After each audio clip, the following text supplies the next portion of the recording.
Hi folks, welcome to another edition of An Hour with Bob, and I'm here with an old friend, been on before, you know who he is, even if you didn't know him from this show, you know of him from years past. In his past life, he was the colonel of the Rhode Island State Police. Now, Steve O'Donnell, what are you doing now? I'm doing this, so I just down for lacrosse. You're doing this, you're doing lacrosse. This is, as you know, lacrosse season started Monday. Officially, high school sports started. So we had practice starting Monday. We go right through June. I'm in private practice now, so I'm back to what I used to do, only not for the government. I do private work, security concepts, school assessments. We work at different high schools, analyzing their threat assessment, buildings, maintenance, students, mental health issues. Do private investigations. I'll do interviews of So people. that has nothing to do with lacrosse. That's That's the fun part that's of the the world. fun part. But the making a living is, I have my own company. Yep. What's it called? It's called Steve O'Donnell and Associates. I have several people. How'd that you work come up for with me. that name? Yeah, it's a funny one. So, but I have a group of people that work for me. We I represent the police quite a bit with insurance companies. If the police get sued, I'll analyze cases for them, and if I believe that the police acted appropriately, I'll support them with an expert witness report, and if I have to go to deposition, I'll be deposed, and if it goes to trial, I'll testify. There are times that for the balance of, if you represent the police and you just represent the police, you get knocked as an expert, so there's periodically I'll look at Well, a case. they won't respect your judgment a lot, I guess, if you're the court always representing the Exactly. police. So if you see that the police, there are times the police are wrong. Right. I'll give an example without the name of the town, but they asked me to review a case, and I reviewed it, and I said I can't give you a good opinion protecting them. I said, and they end up settling. But that goes to my background, where if a court looks at it, if I have 10 that I supported the police on, like a use of force issue, and there might be 2 that I didn't. You didn't. That Well, they respect you more. Yeah, and it's the way it should be. It says a core carrying police officer. You want to support the police, but if they've done something wrong, I don't want to be the one has to testify against them. But in order to have credibility in the courts, you have to just see it straightforward. So Right. It's I like doing it because I can read cases and analyze them from my background and find things that someone might have been thinking, because it's in the moment. So they're judged by what they did in the moment, not in hindsight.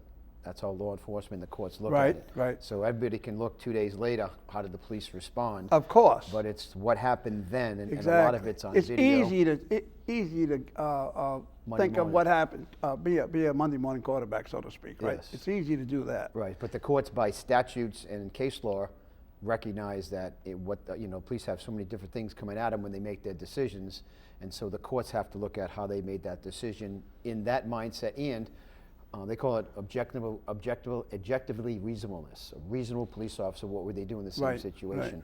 And that's how they're judged. So it's and it's something good. It's giving me good perspective. Well, that's more fair. Absolutely. That's absolutely more fair. But the public sometimes, when something happens, they'll see a video and then they just jump on it. Oh, God, that drives me crazy. Even go back to the Floyd case. I mean, I always look at what happened before, what led into the result. They often show videos of the end of it, and not what cause and effect. That's my claim. It's the police. They're judged on. They call it totality of circumstances. Everything, to your point, from before an incident, during, and after. And a good point to make is with video, is video evidence. Like if you watch a football game, it's the best example, in my opinion. They might look at it from 10 different angles before they get it right. Right. And so video evidence is video evidence, but it's not everything. Right. And so you have to look at video evidence in totality with what the police officers say, what the witnesses say, and then if there's multiple videos, because different angles show different things. So it's important that everybody, no matter who it is in the court, get a fair shake. And at the end of the day, sometimes cases go to a jury and a jury make a decision, and a lot of times they get settled. Excuse me, defense and the plaintiff will come to some type of agreement, or the courts will have a mediator, and the mediator will say, listen, this needs to be settled, and then they come to some type of agreement.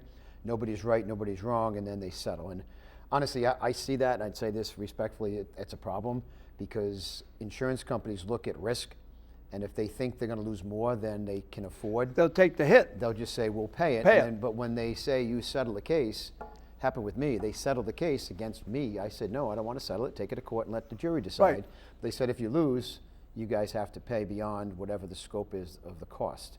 And so every litigant knows that, let's go sue and then let's try and make a deal, because the insurance companies don't want to trust the jury, because the jury may be seeing it totally different. Right, sympathetic towards the client. And juries, honestly, I've been to several, obviously, criminal juries, and but civil juries, we had one not long ago where there was 100 hours of video that they had to review, right. and they came back in 2 hours. That means they didn't review the evidence. Obviously not. And you can't make them do that, because right. juries, so whatever happens in the jury room, I think adjusters look at that, what's going to happen, and we just settle it and they move on. But because of that, you have a lot of lawsuits that are very frivolous, and then insurance rates go up. Who pays for that? We all pay for that. Well, so that's why when I look at these shows or these commercials all the time on TV, these lawyers doing these commercials, we guarantee the settlement, we guarantee you don't pay unless we win and all that. It's not winning. They don't go to court most of the time. Most of those lawyers you see on TV don't go to trial. Yeah. They claim they do. They claim they're the best at this, the best at that. But most of the time, they get hired, and if it does go to trial, they hire another lawyer that handles it for them, and they get a percentage of that. Of course. But there's one of those TV lawyers who I've had on this show years ago, and I found out he has 95 employees, and most of them are lawyers. And to what you said, that's a lot. He gets a piece of the action. He dumps it off on somebody. So the people think they're getting this guy when they hire the lawyer, but they may see him the first time, but they'll never see him again. Understood.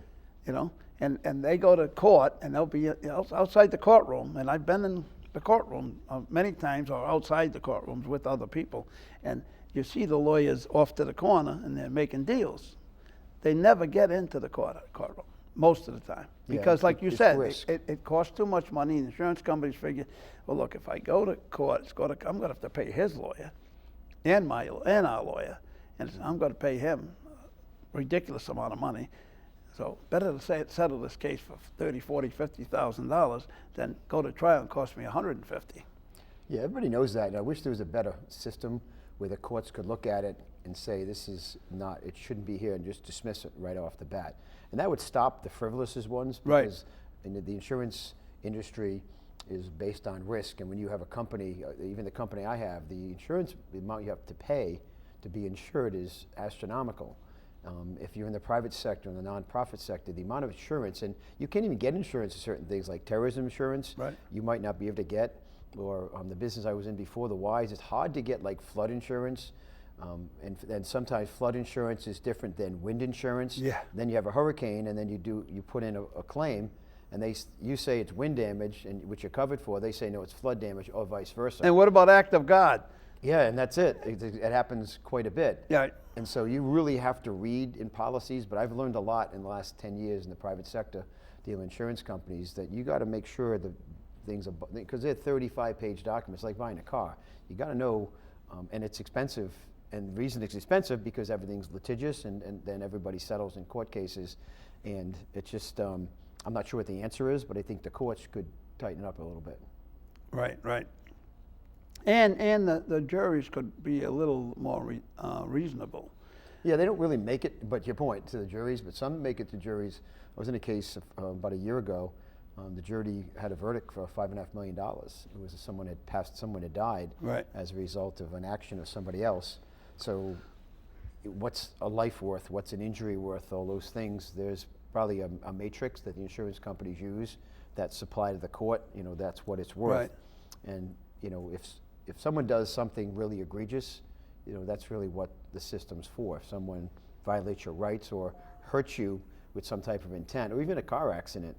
I had a son who got hit by a car. He's a trooper a couple weeks ago, and he's out. Is that the one with the two cars got wrecked? Yes, yeah, on Route 10. Well, I always wonder about that. How about and I want you to continue with that, but I got to ask you, who pays for those two cop cars? State police. Yeah, state police will pay for their own damages. They're self-insured, so they pay for that. The goal would be the person that hit him has insurance. Right. The state police is self-insured, so their insurance agent will go after that insurance company, and that insurance company should reimburse the state police. Do they actually go after? They do. They do. But again, it's the state self-insured, so the state purchasing agents, the people that work for the state of Rhode So they have to Island. buy 2 new cars. Yeah, or repair them, depending on it. But those Well, cars, they didn't look repairable, those cars. yeah, one would be, but, and you remember those cars are specially equipped, so Right. the damage that you don't really see, you know, they have special trunks, you know, where weapons are stored, they're different. So all that has to come out. If you have to get a new one, the state will go to that insurance company. But remember, the person that causes the accident, their insurance company may only be insured for, say, $50,000. Right, right. And it costs $120 for the car. For cars repaired, or so the state will eat that.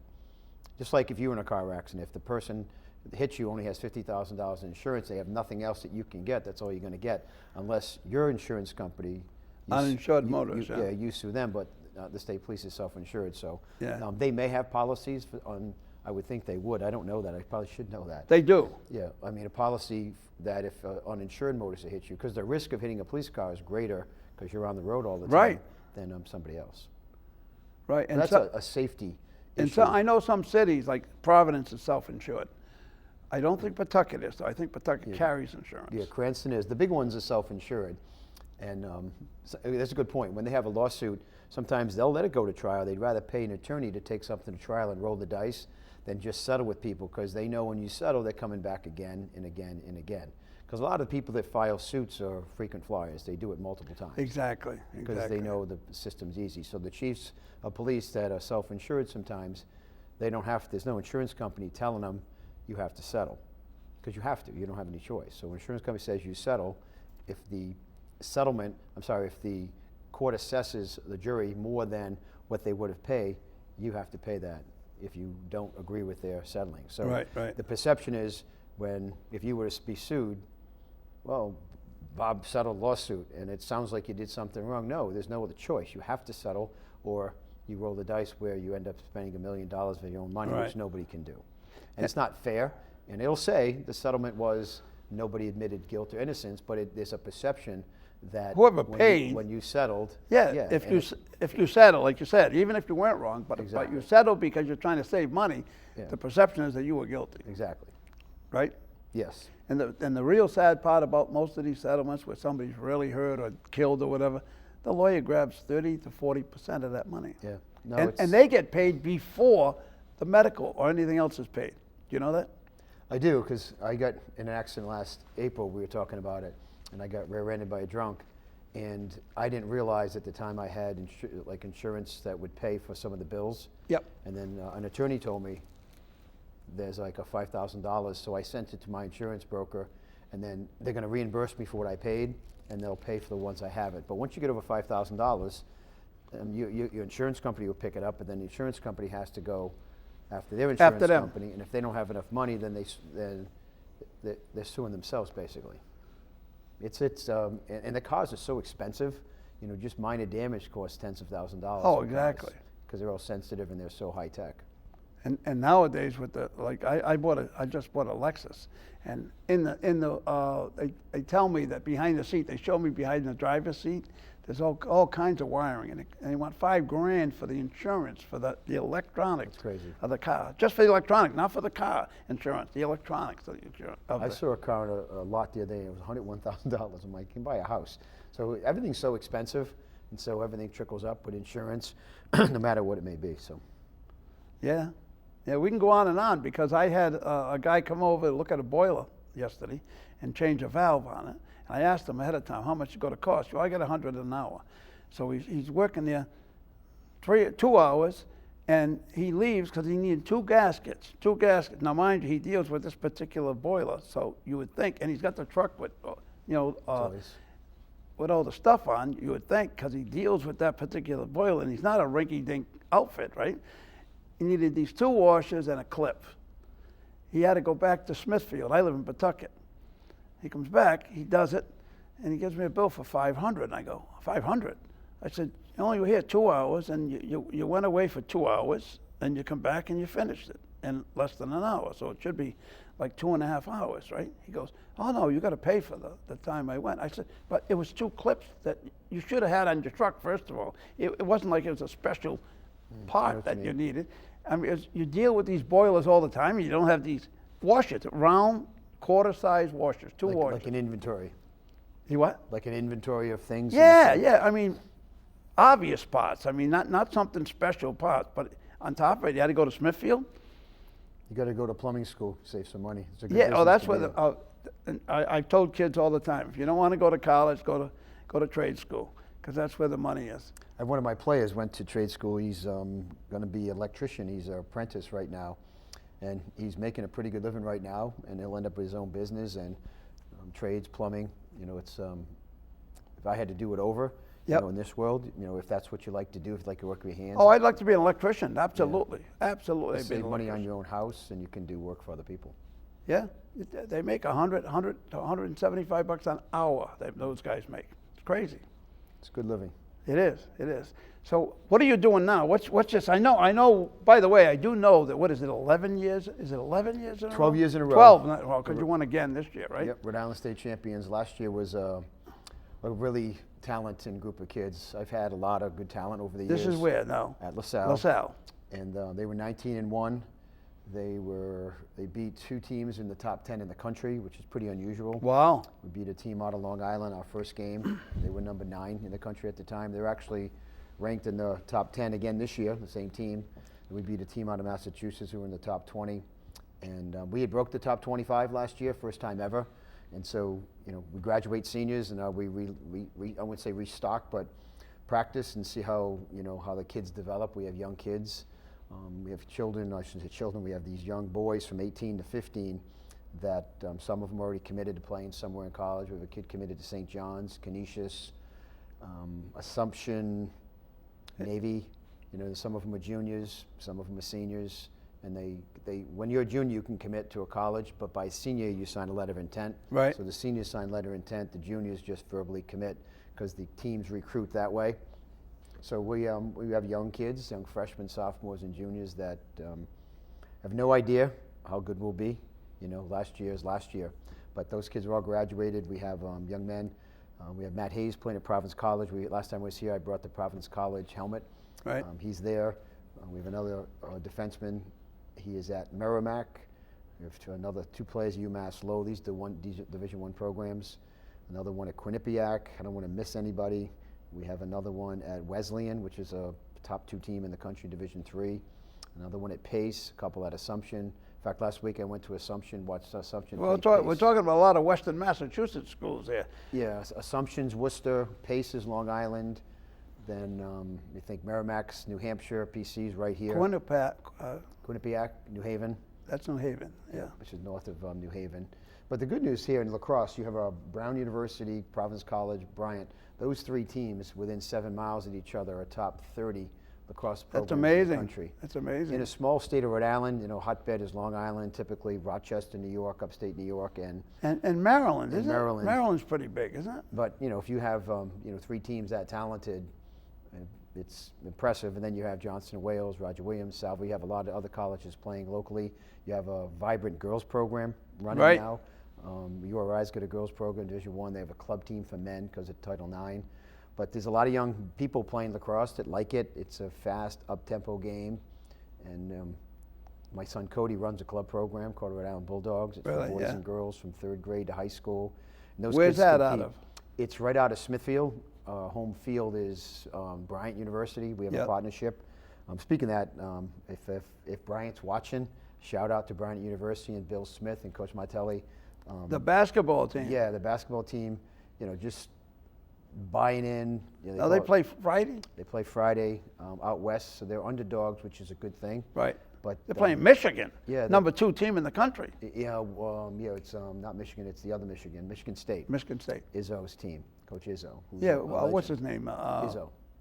Izzo, yeah. But speaking of that, you got Rick Pitino coming to town. Rick Pitino, I told you earlier, when I coached lacrosse at Providence College, Rick was the basketball coach at PC. At PC. And you know what he's done for college basketball, pro basketball, and basketball in general, and watching him in the Big East, and just his comments about, you know, what the kids have done for New York City, Madison Square Garden, the mecca of basketball. First time in 25 years, St. John's has won the Big East tournament. Yep. In Madison Square Garden, which is cool. And their home court, right? Yep. And he's a, you know, hometown guy, another PC guy. You got Rick Bonds, PC guy. Right. You got Tim Welsh. Tim Welsh does the broadcasting. Another PC guy. He's a broadcaster at ESPN. Right.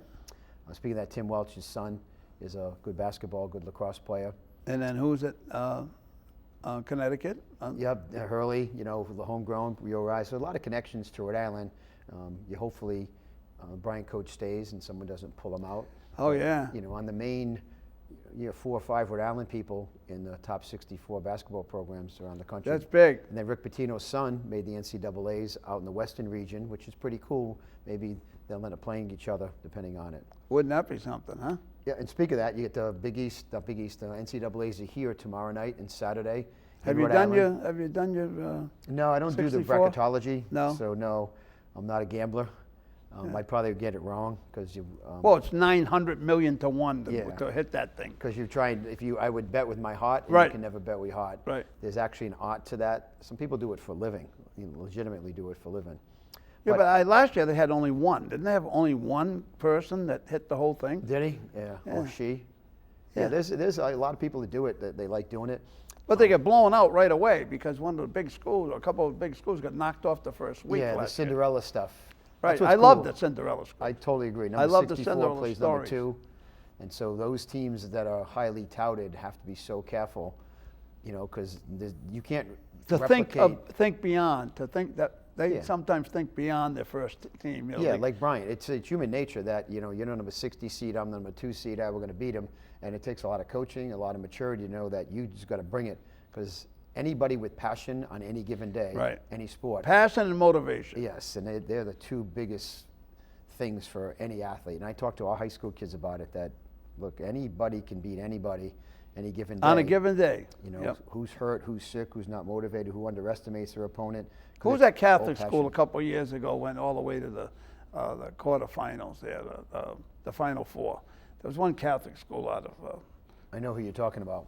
I can't remember it. Right? They went almost all the way. And everybody loves that type of story. Exactly. Yeah. It's like Loyola there one year. Loyola, Maryland? Of Maryland. Maybe that was it. Was it? I don't remember. But I remember that one of the kids on that team ended up transferring to Bryant the next year because they have that portal. All these kids just get up and leave. I don't understand that. Why they changed that thing now? Now it's like now it's like free agency. It is. It's hard for coaches like Coach Presser, the coach I was friends with from Bryant for lacrosse. One of the reasons he left, I think Jim Calhoun left. The coach from Villanova, I forget his name, the basketball coach Villanova. They left because they felt it wasn't as pure as it was before. Right. But because of the lawsuit with the NCAA and the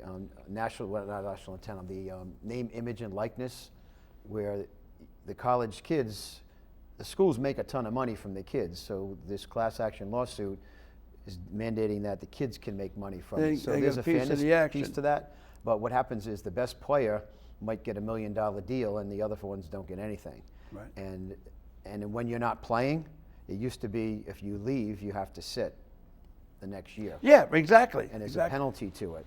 In high school, that's the case. You have to sit if you transfer schools to avoid everybody doing that.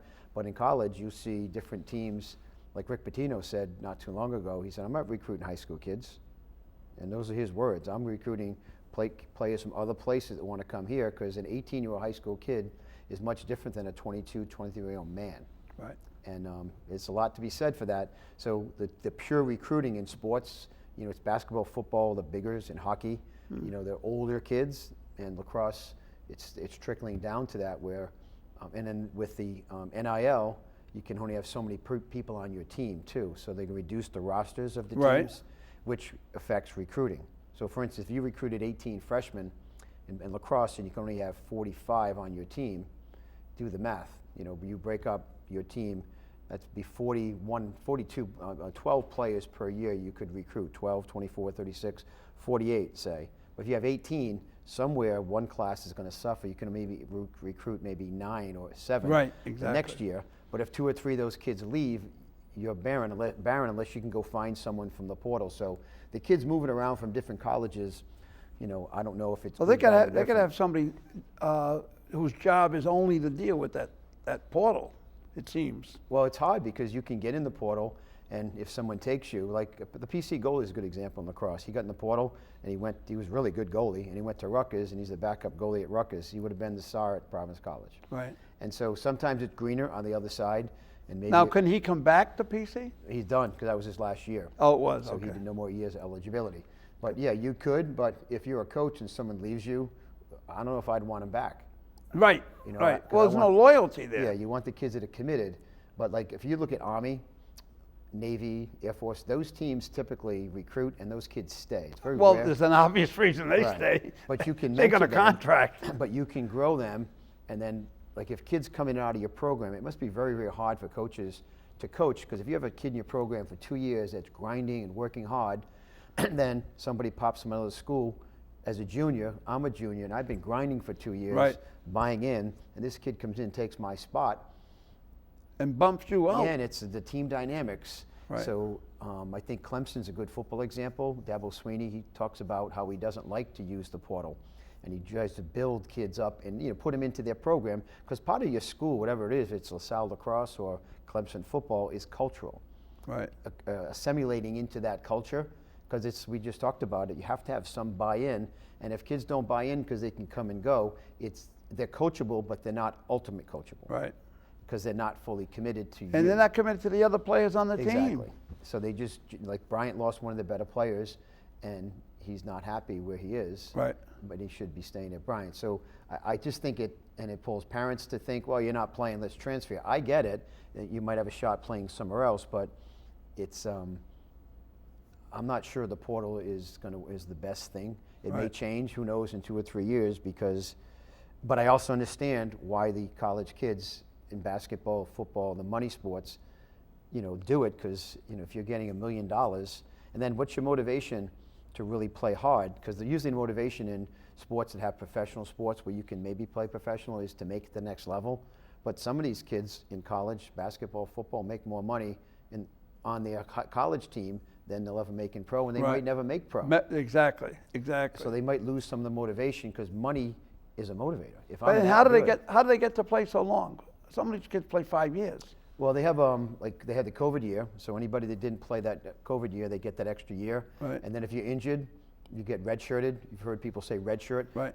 The NCAA you have to get permission. So if you're hurt and you didn't play a certain amount of games or time, In the first year. Yeah, In in that any one year. or in that 1 year. yeah, it could be a junior. Right. Bryce Hopkins, he got Right. redshirted because he was injured, and he gets an extra year. So they were 24-year-old kids, because they could get the COVID year and they get an injury year.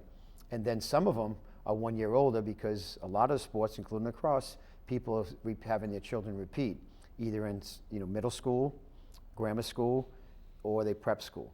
So you could be 20 and go to college, and if you get injured, 5 years in college, you'd be 25 years Well, old. and it's true. A lot of these kids, either football, basketball, or even, I don't know about lacrosse, but they go to a school after high school. Yep. Some of Before they them- go to college. Yeah, some of them leave as juniors, and they They go to the 2 years. Deerfield, or they go to one of these other prep Exactly. schools. Yeah, and it's it's an expensive proposition for families if they Right. can afford it. But the end game is, at least in high school, you're student athlete, and you can't get it backwards. Student athlete. So whatever you're going to play, the chance of you playing professional sports and making that type of money is minimal. So it's to assimilate from sports and academics into college. And if you can do both in college, great. The percentages go down. Right. But if you don't, get a good education and then get a good job and and move on to a good life. That's, I think, what sports are about, because the majority don't make it to professional, whatever it may be. Right. And so that's the goal of most high school coaches, is to develop young men or young women, whatever you coach, into good people. And it's to me, it's cool. Like, I travel around prior to our season and watch a lot of kids play, and just see their parents, and the kids are thriving because they have friends from sports, friends from the academic piece, Right. and all of them And they'll now, be friends forever, those it's- people. Yeah, it's connection. And yesterday I was at, I have to plug Track 15 if that's okay. I don't know if you know, Track 15 is the new food hall in Providence. Oh, yeah, just opened. It's something special. The old Capitol Grill and Raphael's used to be there. Yep, it was the old train station. Old train I station. used to catch the I got train every pictures of day. that when that was up in flames. I shot right. pictures of that over, they have 20 by 30 pictures that I took. that are in Union Station Brewery, and they used to be in the Capitol Grove that I took as a photographer up on Prospect Park, from Prospect Park, when that place was up in flames, when they had smoke. Do you remember when that was? Oh, God. I have it on the backs of the pictures. That's crazy. Oh, that had to be. I was there yesterday. I'm going to go in Union Station and see the pictures. That had to be in the 90s. Maybe earlier than 80s. That had to be in the late 80s. Well, go. So if you can, I was there for, I'm helping them with their security issues, you know, things that any place would I was going to invite them on the show. You should. I can get them on. I'll call Yeah, them. mention it I'm to going to them. see them this afternoon. It's Chris Marcella. It's Marcella Development Group. They renovated through investors that whole complex, and has 5 like high-end restaurants, but inexpensive restaurants. They're, right. I wouldn't say cheap. That's not the appropriate word, but affordable. And it's tables, and when you eat, people clear the tables for you, and it's got a good vibe to it. It's got music. You can sit and talk to your friends. It's 2-hour parking. It gets validated. You know, if you're out of there, it costs less. Right. There's a parking garage in the front and the back, and it's something to see. Yesterday was grand opening, so the delegation was there. The mayor of Providence was there, and they announced, you know, this is what it is. But it's something. I was there at lunch, and I was there in the dinner just watching the crowd, and it was just cool. Kids, I mean children with their families coming through. And for Providence, as a Providence person, it's a cool thing. Yeah. And it has to change that mindset of Providence is dangerous, when Providence is probably as safe as it's ever been from violence. Now, there's always going to be stuff that happens in any city or town, right, as long as it's not magnified into something. Oh, it's magnified all the time by the media, all the time. It is, intentionally sometimes and sometimes not, because right, you know, their job's to report things. And you know, I work with Channel 12, and you know, when someone's shot somewhere, it's news. So, but trying to make sure that people know it's a safe place. You can walk from the AMP, you can work from the convention center right there.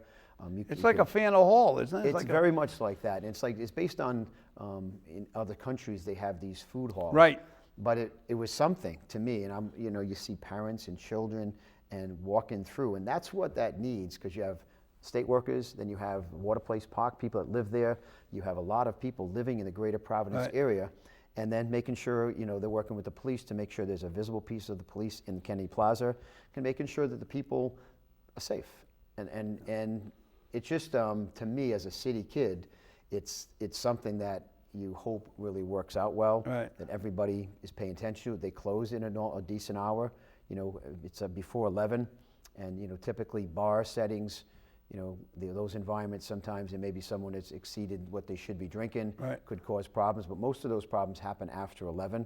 Of course. So it's smart on their part that they've closing early. Yep. And it's, you know, everybody's supporting it, and hopefully with all the people that come to the AMP and the Dunk. And then when you're looking at a convention from another city and you see a place like this, because you're always looking, when we had, the state police had these accreditation conferences, and when they would come to Rhode Island, they'd ask, all right, what venues can people go to? Because 2,000, 5,000 people come. Right. You want to have places for them, so.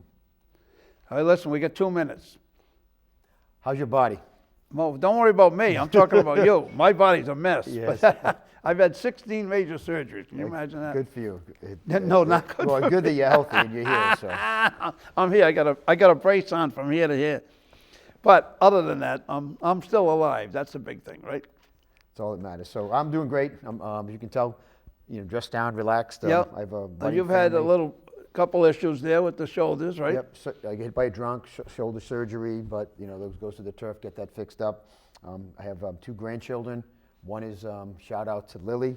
Today is her birthday. She's 4.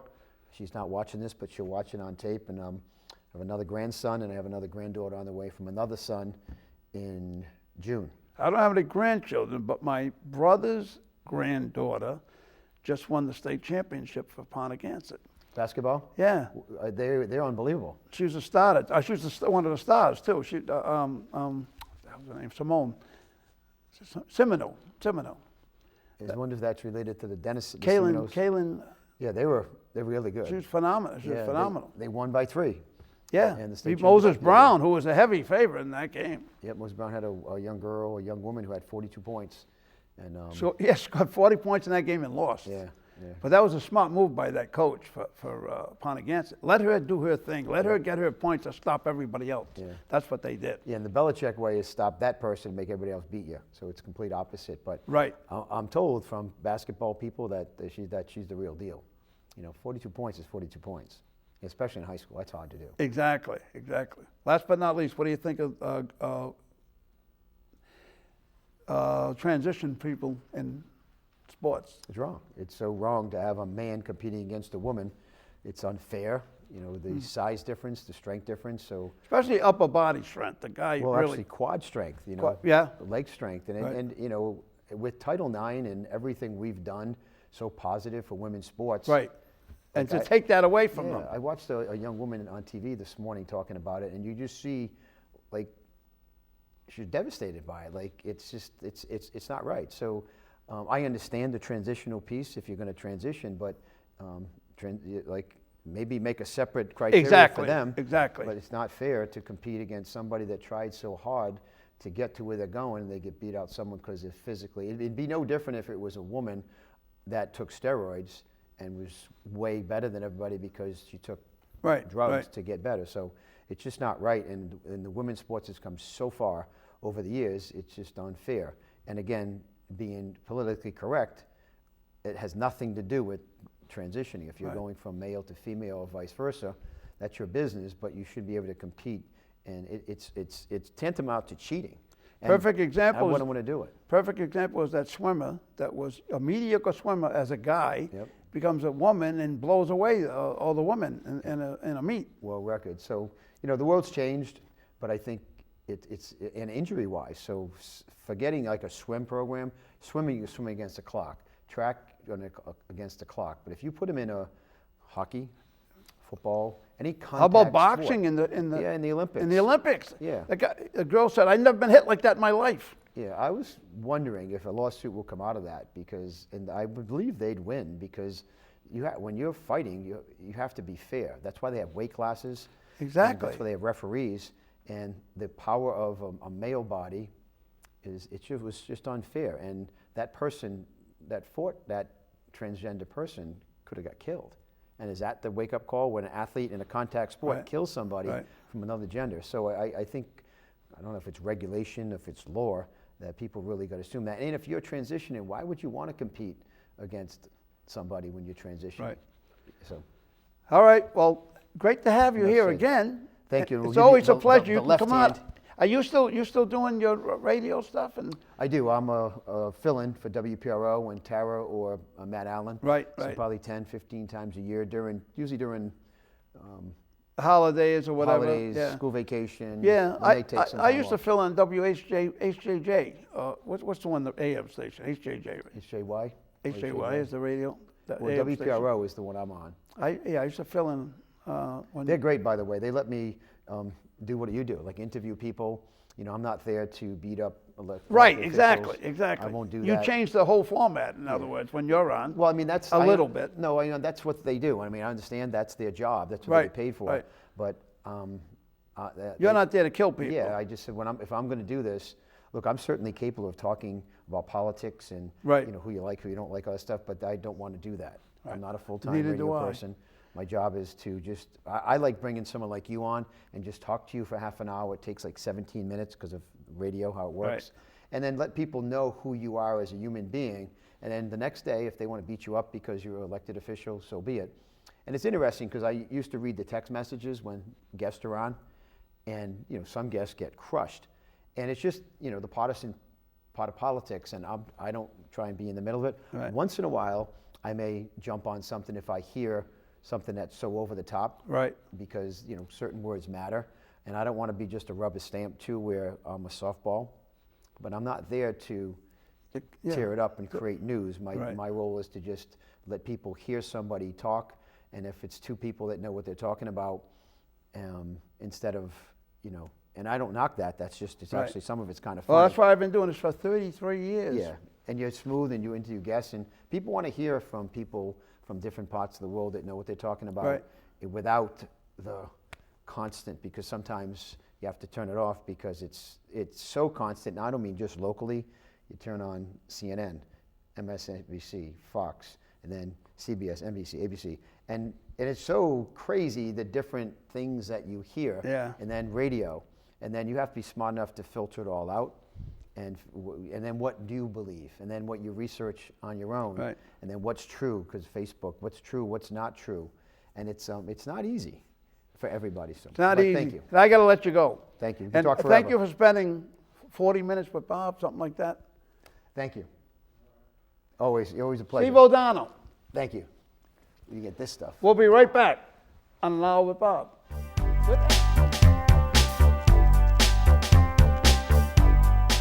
Well, we're back on An Hour with Bob with an old friend. Aaron Guckian's with us. He's the director, president, or whatever of the Dental Association. What we call it? What are you? What's your? Well, I'm the executive director of the Rhode Island Dental Association. I mean, this is big, okay? And you got a tough job there, huh? Yeah, we can speak to it. Yeah, definitely. Let's speak to it, because I know friends. I have 2 dentist friends, and they're always talking about the reimbursements from Blue Yeah. Cross are much less than they are in Massachusetts. What Yes, is 30% less, I think? Yeah, the private insurance companies, there's a big gap there. Right. We were able to pass legislation last time, so they're doing a study. And we're But you only passed legislation for a study, right? Well, it's on or before October 2026, and it has some teeth to it. That's my bad joke of the day. Yeah. But I like it. I like yeah, it. well, thank you. I try my best here. But the private insurance companies have to pay for a health actuary. Right. We're going to go over the numbers from 23, 24, and 25. Right. And then on or before 2026, they have to go and Have present- recommendations? Yeah, or- recommendations to the General Assembly that will flow through Corey King in the office of the Health Insurance Commissioner. Well, a it mouthful would out seem there. to me. It would seem to me it's pretty easy to figure out if they're only paying 70% of the reimbursements compared to Massachusetts.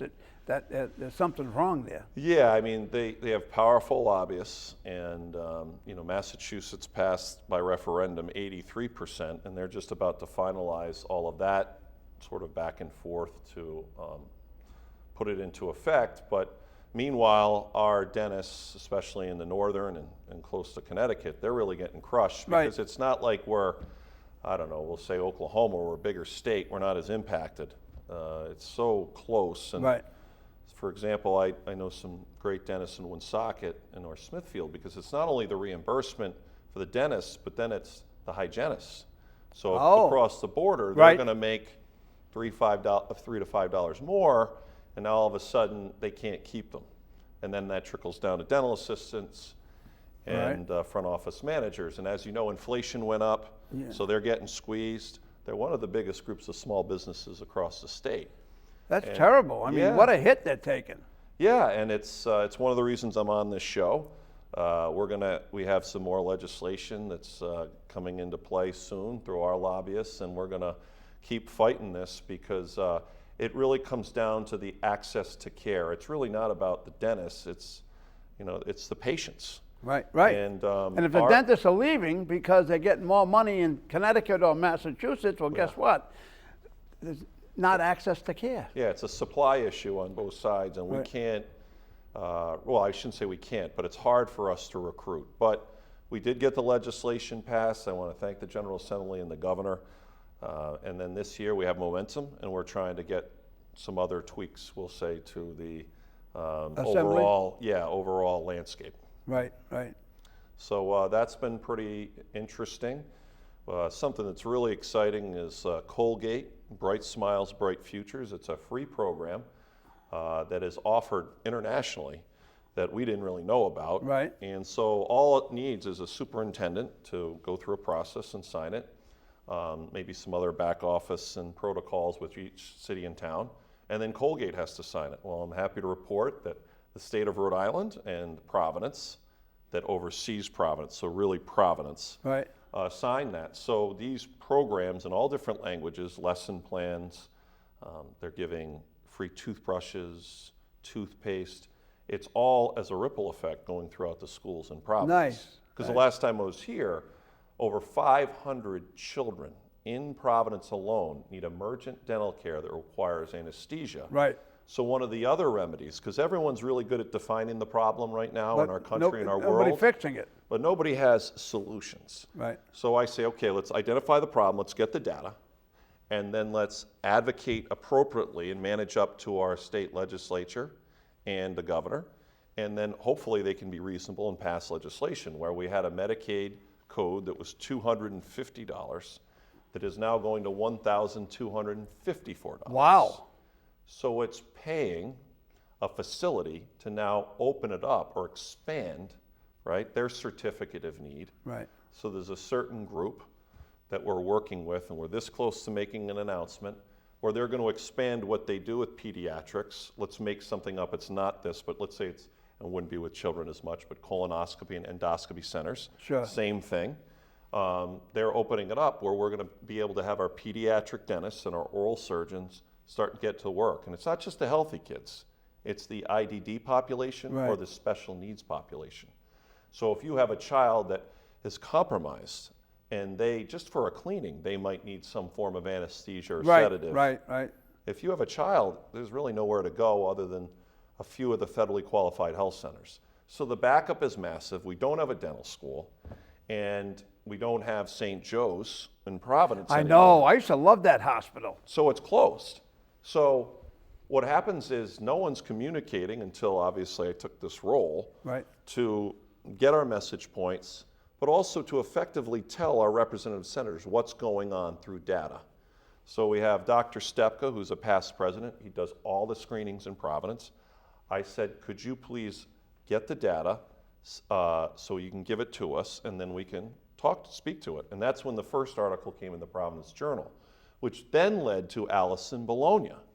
So Allison Bologna, co-anchor of Channel 10 with Gene Valicenti out there. Yep. She was on the show several months ago. Yeah, Allison's just great. I've known her since the Kachiri days when she first started. And, the deployments, really, I'd see her at 4 or 5 in the morning, and we'd always kind of joke, it's early. But Allison started doing a story called Nolan's Story, who is a child with ID, has IDD and special needs. And it took him, I think, about 9 months to a year just to get the procedure done. Oh my God. Now, Allison did the right thing. She talked to the doctors. She followed the process that's in place now, so she didn't cut the line. Right. As we know, sometimes you know a guy in this state, but she did it the right way. And our dentists, Dr. Brown and Dr. Benz, who leads the Samuel Clinic on the Brown Health, which is an old nonprofit, they can't take any more patients. And Dr. Brown, who's the lead oral surgeon for Brown Health and works with Dr. Benz, all the time, what happens is it was flooded. So they basically said to Allison, hey, let's chronicle this. So it's a 4-part story. Yep. Now, great news is we're working on grants, a public-private partnership. That particular surgery center approved it with their board of directors, which are doctors, legal, then it's going to the Department of Health and Executive Office of Health and Human Services. And now all of a sudden they will take that certificate of need application. They are hopefully going to approve it soon. Right. The expansion's going to happen. We have big companies, that's going to be an announcement, Nice. where everyone's coming together and saying, hey, here's the solution. We can do this. And so, it's kudos to everybody, right? You see in the national Republican, Democrat, everyone's angry, Right. a lot of finger pointing. Right. Well, I've always But nobody wants to do nothing. Right, or some do down there. Right. But it's hard, right? There's a lot of contempt and resentment, and people want to just run to the Twitter and start blasting each other. Well, I know Rhode Islanders, and I know the people up at that State House, and that's not why they're there. Now, yes, we always have a few bad apples, but what's the bottom line? We all came together. We're working on a problem to get to a solution. Yep. I'm working with the American Dental Association. They have been great giving us support. We're applying for some grants, and I'm hoping to have a big press conference at that first procedure there's Dr. Fotini Dionysopoulos, who's a pediatric dentist. She's the president-elect of our board. Aram Garabedian, that's her uncle. Oh, wow. She's half Greek, half Armenian, right? We have Dr. Andy Gazzaro, who's in West Warwick. He's the president, and he's a general practitioner. He's been really helping. And then you got Dr. Fred Hartman, who's an oral surgeon, who's our immediate past president. So and he's an oral surgeon in East Providence and Cumberland, but we're all coming together and using their various skill sets to try to figure this out. Now it's hard. I'm in the office, they're doctoring all day. Right, right. And it's tough to communicate, right? They might be calling me on a Sunday morning. They're always getting emergencies. Yep. So it's hard, and I don't want to do too much of a negative sell on any of the insurance companies. It's hard. It's a very complicated issue. But, we have 34% of our citizens that are on some sort of assistance. Like, that's unsustainable. Wow. And then we have a processing issue. We're still a paper state. The applications need a money order. Right. And if you're any sort of licensure. And, I was at the Executive Office of Health and Human Services, one of their big cabinet meetings, and there was public comment. And a lot of the faces, doctors, different thing, they wanted to be heard. And they've been great. And they were talking about long-term planning. And they're talking about data collection. Right. And I said, you guys have been great, and I understand that. They have opioid dollars that they're trying to distribute through, a process. So it's complicated, right? They're trying to get through a lot of different things. But I said, hey guys, we got a crisis here. Let's deal with this. So let's do something simultaneously. I'm not saying that long-term planning isn't important, right? But when you don't have a supply of primary health, PCP doctors, you got dentists, you don't have the specialists across a board, across the board, excuse me. They're all missing. It's a big problem. And then I talked about a solution. So, for example, our hygienists in CCRI, they've already passed their boards, their national boards by this time, usually if they've passed them. Then they have to complete the last semester. Well, and this is no fault of anyone, they have to wait to get their transcript. Why? So they have to they take the final exams, Right. The professors have to grade them, and then there's a process. What I found, and I think there's 35 to 40 of them, we'll call them respiratory therapists, which is what my mother did, I'm sure nurses, whatever it is, across the board, I think they should get priority and be at the top of the pile. Because if I'm a business major, if I get my transcript in 7 to 10 days, it doesn't matter. But for our dentists specifically, what happens is right when they graduate, they start calling me and calling Dr. Bob Bartrow, who processes these on the back end of the Department of Health, and he's been great. And then they have a few employees, but the issue is timing. Yep. And we need to have more velocity and streamlining. So the secretary was great. He said, I think that's a good idea. Some of the people agreed with me. And I'm a type of guy, you're probably the same way. Rather than getting too formal, let's have the crisis communication team. Let's just have coffee and donuts, get Dunkin' there you Donuts. go. There you Maybe not go. the state employees, but the private people, we can get it. Let's get the small stuff done. Like, this is something that's easy if we get it across all departments. Right. Then you communicate it to all the presidents of the university. It's common sense, and if you need approvals from wherever, it's common sense, simple things. But Just put everybody together at once and get it done. Top of the pile, get them done. Right. And in addition, that could be 4 weeks. That could be 6 weeks. Right.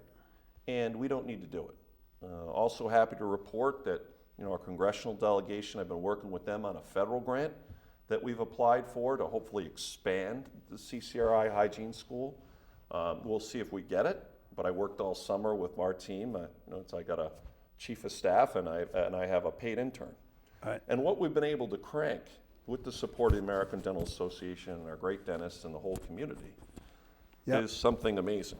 And it's just the small things lead to the big things.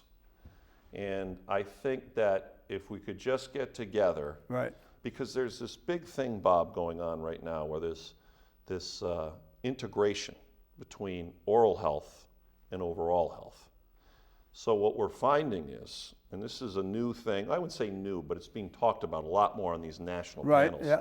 If you're a heart surgeon, okay, Yeah. and I need a valve replacement, or I need something seriously done, and I'm not a clinician out there, so I'm just speaking the message points.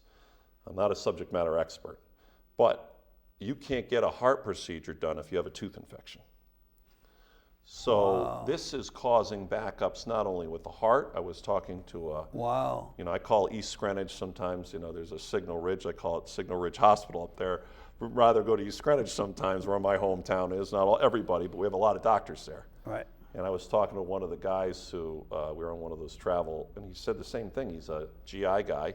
He couldn't do certain procedures because people had tooth infections. Wow. So it's things that people don't think about until you're in the moment. Yep. And if you have a tooth problem, it's not like you're wrapping an ankle. It's immediate. It's big. It's serious And business. also a tooth problem, 'cause like I've had replaced knees.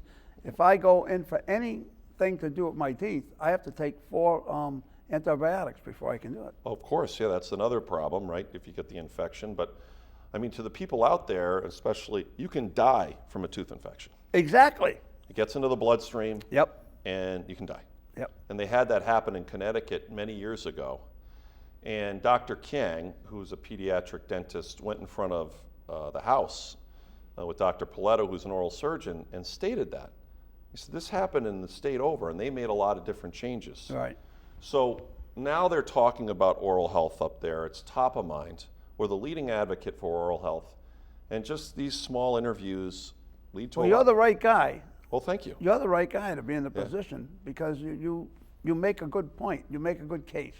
Yeah. And speaking of good cases, what's your future here? We don't have a lot of time left, and I don't want to leave it out. What's your future? Well, my famous line is "Man plans and God laughs." Right. So, I love public service. Exactly. I work for Governor Kucheri. Exactly. I believe that our state is on the wrong track. I don't want to call out any certain politicians, but our taxes in all the major municipalities and cities are right. Yeah. And when's enough? I mean, Westerly alone, they just did. They assessed the houses that went over 40%. Wow. That is usually a common denominator with a formula to increase taxes. Yeah. My house in East Greenwich, and I don't care who you are, right? Whether, yes, we have the ultra wealthy, right? Yeah. But I've worked really hard to get where I am. And my father and mother, my father's a union plumber, and my mom's a respiratory therapist. I don't apologize for what my parents had to do to get me to this point, that provided me and my brother the opportunity to work even harder to hopefully make a difference. Right. And that's unsustainable. 34% of the people on the state, unsustainable. We have major companies that are going to maybe leave. Yes. Hasbro specifically. I'm Alvarecchia. a Pawtucket guy, and it bothers me. The chairman and former chairman and CEO, Alvarecchia. I grew up with his family. Great guy, unbelievable. But these CEOs that have connections to Rhode Island are now retiring and moving on. Yep. So if we don't get our act together, we're going to be in trouble. Yep. And I know we got to end, but it's the basics. Forget about. Climate change is important, right? But let the federal government try to figure that out. right. Let's deal with our issues. Let's deal with. We're a paper state. Correct. Let's say that in the nursing homes, if you got a problem with your mom and dad, you shouldn't have to fax it in. Let's get the protections. Let's get together and have the vision, right? And then try to attract. I think we'd be a great pilot state. And we can afford to be because we're the smallest state. Correct. We should be. We should be the pilot state We for a lot should of be a things. test state. We're 15 minutes Correct. away from rural and urban.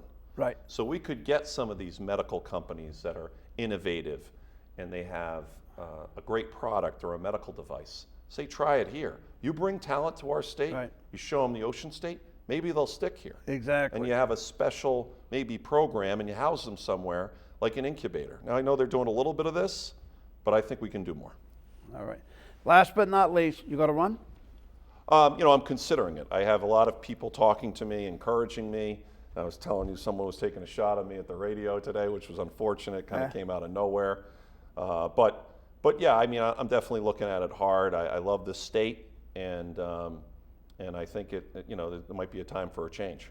All right. Aaron, thanks for stopping by and spending part of an hour with Bob.